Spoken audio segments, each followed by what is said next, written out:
the new box is already here, and well, not already here. It's probably coming out in a few hours. I'm just going to quickly review the whole box of all the important cards. Really, Zillion Thunder is not really a good box, as it has monarchs. It has one new guard dragon, I think, and that's basically it. And it has armed dragons, which is basically an engine instead of an actual deck, really, in my opinion. And it has Arsaartics, which are not a good deck.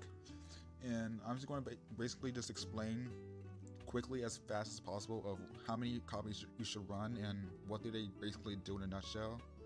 Preparational rites. It adds a level 7 or lower ritual and can add back a ritual spell from your grave. This is good in Necros, Vendrids, and Cyber Angels. Cyber Angels being terrible, Vendrids is okay, and Necros is whatever, as your ritual spells are hard once it turns anyways. Heavenly Monarch is basically a 2 or 3-0, as it sends 2 spell and traps of monarchs to the grave to go and special summon a monarch from your deck, which will trigger one other monarch I'll speak of later, and it will be returned to the hand during the end phase. And that's basically a quick effect on your opponent's turn, which is scary as well. Ideas to your Heavenly Squire is basically your best normal summon for the monarchs, as it specials Ados from your deck, and which will also give you an extra normal summon to go summon your Heavenly Squire, your Heavenly Monarch. Dystopia is basically a Destiny hero you should not play in any hero deck, as its basically main effect is if its attack is different than its original attack, you can go destroy a card on the field. And that means you have to go play a skill specifically to actually utilize his effect, as basically you're never, like, the only monster I know that can actually change his attack is dangerous, which you have to play Destiny heroes, and no one really playing Destiny heroes nowadays, really. The World Chalice Guard Dragon is basically Purgatrio on legs, and that's basically it. And its fusion requirements, you can go and summon it from your extra deck by sending 3 link monsters on your field to the grave, or you could just use its fusion spell that banishes it from the graveyard. And its bonus effect that Purgatrio does not have, really, is if it attacks a link monster, you can go and inflict damage to it. So kudos to you. On Dragon level 10 is basically you can send 1 card from your hand to the grave to target 1 card on the field and destroy it. It has a win more effect of destroying all cards on the field. And it can also exceed 10,000 attack, which is kind of insane. Or maybe I'm just wrong, really. I don't understand Iron Dragons enough to actually realize this. Iron Dragons in a nutshell. I'm just going to go over its bonus effect, as its main effect is it discards 1 monster in itself, go and send it to the grave, go level up to level 5, then level 7, then level 10, and so on. Level 3, he draws a card. Level 5, it adds 1 level 5 or higher dragon wind monster from your deck in hand. The level 7 basically just adds any on dragon card from your deck to your hand. And that's basically it. Arsaartics, you need 3 of this, as it basically adds 2 Arsaartic monsters. Its bonus effect, the next turn after you activate this card, you cannot activate both effects.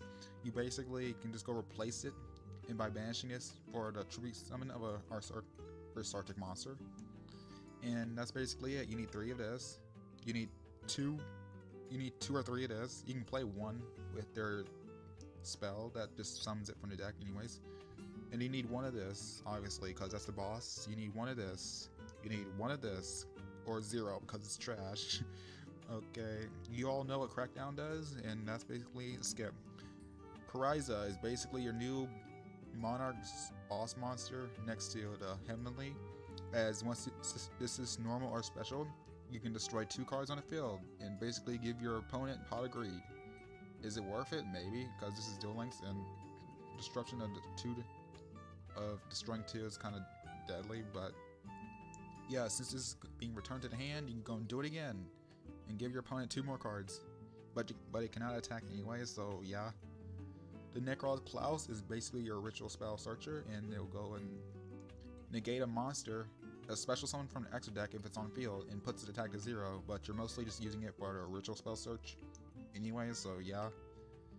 The Cyber Gadget is basically Junk Synchron, but not a tuner. as it revives level 2 or lower monster from your graveyard to the field, and once it's sent to the graveyard, when it leaves the field, it just spawns a token as a bonus. The Wonder Driver is basically your link for the heroes, and once a hero monster is normal or special into its link zone, you can go and reset the Miracle Fusion, the Poly, or Mass Change, but it's most likely going to be Miracle Fusion as that's the best card in the archetype. This is a 1-of, this is a 2-of, maybe run 3, it's probably a 2-of honestly. This is a 2-of at least, this is a 2-of or 3. Crackdown is Crackdown. Kaiden Kendo is basically useless in Duel Links as you don't have 5 zones, you have 3 zones. And pin decks are most likely using pin skills that basically add scales. So basically Kaiden Spirit will only destroy those, basically nothing really. You can only summon it in the left, right zones, basically destroying the middle columns. It's confusing. I'll go and show a chart basically of how it looks with Kaido in. But you want to play 1 as it's basically just a high scale, and that's basically it. The Iron Dragon level 10 white is basically your garbage filler card for your Iron Dragons. It's not worth running. There's a skill that helps summon it out, but it's not really worth it, as basically all it does is if it attacks, it destroys a card. And yeah, good luck getting into the battle phase, I guess, with him. And you need to banish exactly a level 7 Iron Dragon and a level 3 Iron Dragon to go summon it anyway, so yeah. Also, it adds White Veil as a bonus, so yeah, sure, cool. Rilliona is a 1-of, and she's basically a negate, as all she does really is summon a Magistus from the deck, which is cool, but you're locked into Magistus. So anyways, without Calamity and Duel Links, there's no real reason to summon this on the field to go summon a Magistus from your deck, as you're going to be locked anyways. So basically, if you want to go summon a Magistus from the deck, you're going to make Iwas anyway, so whatever. But it's basically just there as a negate, so, which is cool. Septrion is basically Calamity, but instead negating all extra deck monsters, it negates only the Links and Exceeds, basically, as it only negates monsters without a level. So basically, Links and Exceeds. And that's basically it. And once your monster special summons them, once your opponent special summons a monster, you basically summon them. You basically add a card if your opponent special summons a monster. I am sorry if I'm going too fast. I'm basically stuttering myself to oblivion. Radiation, it's draw 7, and it recycles the Ursarctic from your graveyard to your deck. And that's basically it. Draw 7. You need 1. This is a 1 or 2. This is a 1. This is a 1. Chindori is a rank 4 for wins, and no one plays it really because win decks are not really that good outside Speedroids, but that's a single deck.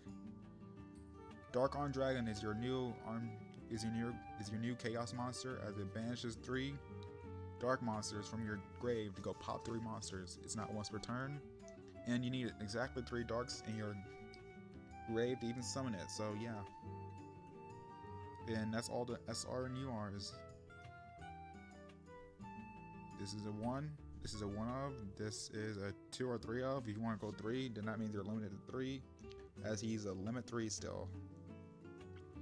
Notable mentions: we have Return of the Monarchs, which basically, if you tribute summon, you can go and add a monarch of these specific stats. And that's basically it. Tendency of the Monarchs, which adds a spell or trap with the Monarchs. And this is really good, as you basically get your hands on the Monarch spell that I will show right now. That's being added to the skill, which is stupid.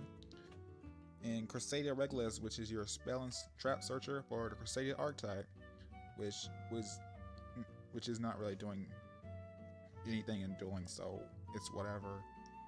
Salaman Great Emerald Eagle is trash. Do not play it. Deep Sea Repertoire is your water synchro deck now, as it basically an extender to go summon a level 5 or higher water monster, except herself, which is nice. You can go and play this in Crystons, I think. And basically that's all that's good. Also, you have the Spear of the Pharaoh. I must make a video on this. try summoning this. That'll be entertaining, I guess. I don't know. And that's basically all that's worth talking about, as this box is not really the greatest when it comes to content itself, as this box is not going to change the meta at all. Like, hands down, this box is not changing the meta. And if you guys can prove me wrong, because I don't see Arceus actually changing the meta. I mean, sure, they might counter Orcus, but let's be honest, Orcus is a back row deck, and if Orcus just going to just send your Arceus away with back row, so it doesn't even matter really. And Monarchs, all they doing really that I know of is just summoning a monster that pops 2 on your opponent's turn. And that's if they don't brick, which I know that Monarchs can in fact brick, as they're all just high level monsters. And Armed Dragons, I have no idea how that will be, so yeah, good luck with Armed Dragons. Will Necros come back? Probably not. I mean, they're consistent, but they don't actually have their boss monsters, which, yeah, whatever. We're still going to be turboing out Trish, so good luck with that. And Crackdown isn't here. Heroes have their link, which is cool for them. Kendo is your high scale, which is cool for pin players. I have my girl. I have to get her. And this box is a big skip if you really do not like these archetypes. So yeah, that's basically my review of this box, and as quickly as possible. If you enjoyed this kind of content, then leave a comment, tell me what you think, and thank you for the people that stay sub watching my trash content. And yes, thank you. Goodbye.